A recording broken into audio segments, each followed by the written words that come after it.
obviously the Raiders are looking for a little bit of change, or at least they're potentially going to be, especially after now sitting at 2-8.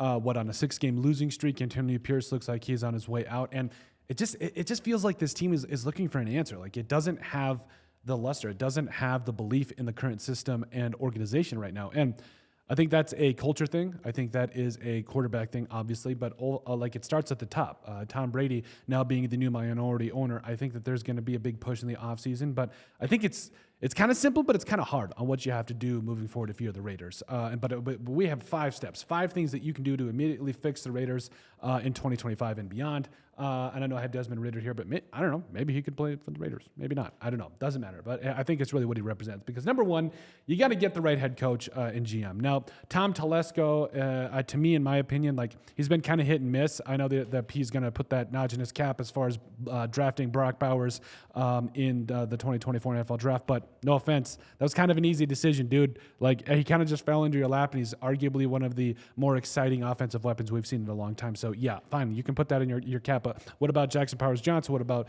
DJ Glaze in the 3rd round, who many thought he was a reach? I don't know if Tom Telesco is going to be out after 1 year, but it's a possibility. But you got to get the right head coach, and you could argue that yes, Antonio Pierce wasn't Tom Telesco's pick, and they kind of just stuck with him because of the success that the Raiders found at the later part of last year. But overall, I think it comes down to the fact that you got to get the right head coach in the building if you do, in fact, keep Tom Telesco in the building as well. And if you don't, we got to get this thing right on both levels. Then you got to get your franchise quarterback. So I think Shedeur Sanders is somebody that I'm really excited about for next season, but at the same time, there's a lot of different options. Could you go get Sam Darnold in free agency? That's an option. Could we see what we have in Desmond Ridder as well as Aiden O'Connell, or at least have those guys compete? Absolutely. There's so many different things that the Raiders could do from the quarterback position heading into next season. Could they trade for somebody? Aaron Rodgers. I'm just kidding. I did not mean that at all. But, you got to get your franchise quarterback. And like I said, it starts with the head coach and GM, but then after that, you got to get arguably you have to get the most important possession on your football team figured out immediately as well. Number 3, you got to find your identity. So this plays into finding your franchise quarterback. If it's a franchise quarterback like Patrick Mahomes that comes through the draft or trading, whatever it is, okay, fine. You can throw the ball, do whatever you want to do. You find your identity there. Or is it a guy where it's like Sam Darnold, where you got to have a lot of pieces around him to get things figured out? Then okay, let's do that. Let's go get a running game. Let's shore up this offensive line. Let's get things rolling that way so we can build around that. But you got to find your identity. Are you an offense or a defensive team? What is really going to be this team's bread and butter? But obviously you got a lot to figure out on both ends there. You got to build around what you have. So obviously on the roster, you're not completely bereft of talent. You got Brock Bowers, who I think is one of the young and upcoming superstars in this league. Plus you got Max Crosby. I think Tyree Wilson has been balling out lately. You have pieces on this team. It's not a matter of you not having talent. It's a matter of let's build around that and continue to draft well. And speaking of draft well, for the love of God, can we please learn how to draft? That's been my biggest gripe. And I understand. I probably don't have a ton of room to complain here, but it has been rough.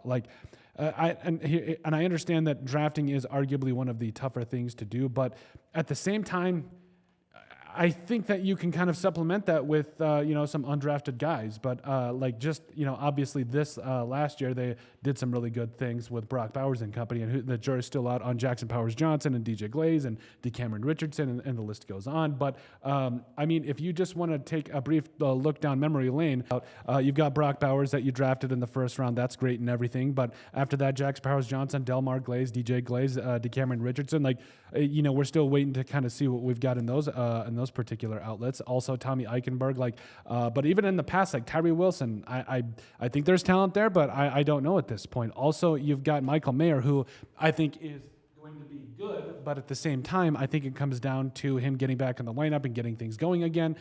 Also, after that, it's just Dylan Parham in the 3rd round because you traded for Devontae Adams. Even if we go back even further, it's just Alex Leatherwood, the failed 1st round tackle we were so excited about. Trayvon Moehrig is a building piece.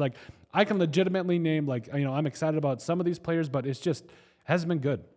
Even Cleveland Farrell, Josh Jacobs, Jonathan Abram, this team historically does not draft well. There's so many things that we could say about drafting, because I know it's one of the tougher things to kind of figure out. But really, to me, it comes back to the fact that we've got to get the right people in place. We've got to find a way to make sure that we can have the best people on this roster, whether it is a draftee or an undrafted free agent. It doesn't matter to me, because at the end of the day, I think it comes down to the fact that you got to get the best players on the field, and I don't care how we do it. So as far as that, I think there's a lot to figure out for the Raiders, but it's not like they don't have talent. There's some things to build around. We just got to get the right people in the building. But overall, let us know what you guys think. How can the Raiders fix things, and what do you guys think about our 5 steps to fixing the Raiders in 2025 and beyond? Make sure you guys like, comment, and subscribe down below, and we'll see you on the next video.